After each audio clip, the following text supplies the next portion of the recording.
Meaning of firewood. Firewood.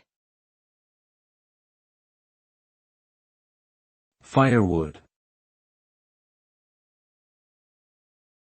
Firewood. Firewood. Firewood refers to wood that is cut and collected for the purpose of being burned as fuel in a fire. It is typically obtained from trees that have been felled or from dead branches and twigs on the ground. Firewood is an essential source of heat and energy for many people, especially in rural areas where other sources of fuel may be limited. When burned, firewood produces heat and light, making it useful for cooking, heating homes, and providing warmth during outdoor activities such as camping and hiking.